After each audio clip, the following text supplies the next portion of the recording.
बिस्मिल्लाहिर्रहमानिर्रहीम अस्सलामु अलैकुम वरहमतुल्लाहि वबरकातुहू सामिन किराम टाटो बचो बचुस तुहुंद वस्ताद फारूक शाहीन अस छु कशमीरी ग्रामर परान आज परो अस नावतन हंद किस्म यानी काइंड्स ऑफ नाउन्स नावतन यम किस्म खास नाउत यत अंग्रेजी पे प्रॉपर नाउन छु वनान आम नाउत यत अंग्रेजी पे कॉमन नाउन छु वनान जमर्स नाउत यत अंग्रेजी पे कलेक्टिव नाउन छु वनान तो मद नाउत यत अंग्रेजी पे मटेरियल नाउन छु वनान अकैस नाउत यत अंग्रेजी पे एब्स्ट्रैक्ट नाउन छु वनान वो करो इस अमन वजाहत खास नाउत क्या गो खास नाउत गो कुछ खास शख्स सुन नाव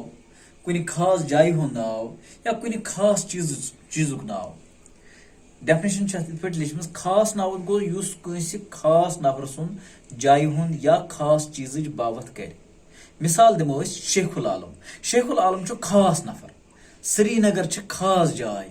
कशर किताब यानी किताब छु वारिया मगर यह कशर किताब अत नाव कशर किताब वगैरह पत गो आम नाउत अत वना कॉमन नाउन आम नाउत गो आम चाहे चीजन हुन नाव आस जायन हुन नाव आस शख्स सुन नाव आस वह मगर आम इस पे वनो यह गो सह नाव युस इंसानन जानवरन जानवरन जायन तो चीजन बापत आम पे इस्तेमाल सपदान आस यानी यह आम पे इस्तेमाल सपदान मिसाल सत यू तुम समझ किताब मगर यह पता कि यह कस किताब सारे मगर पता कि कस किताब कूर कुस कूर अमिस क्या नाव यानी खास कि यह आम मैदान मैदान यह आम यह पता कि कुस मैदान कत्युक मैदान कत जाय छु गाम गामुक तो पता कि कुस गाम गो आम कलेक्टिवली शहर इथे कन पता कि कुस शहर वगैरह हम गई आम इथे पे ब्या जमर्स नाउत कलेक्टिव नाउन वारियाहन चीजन या नफरन हज छकि जमर्स नाउत वनान यानी इस जमर्स नाउत यह कलेक्टिव नाव आसान यानी कुलहुम यथ मज अख जमात आसि तो तथ वनान कलेक्टिव नाउन या जमर्स नाउत मिसाल फौज फौजस मज अकुई नफर आसान फौजस मज कि तुम इथे तवे अत वनान फौज यह गो कलेक्टिव नाउन कौमस मज लुक आसान बज वनो गो गरस मज बज इथे कन अवाम जमात गो यह कलेक्टिव नाउन यह जमर्स नाउन गो अत मज जमात अत लफ्जस मज जमात छुपित ब्या मद नाउत मटीरियल नाउन मटीरियल्स मज शिस्तर सेख बाजर कन सेर सुन कपुर गो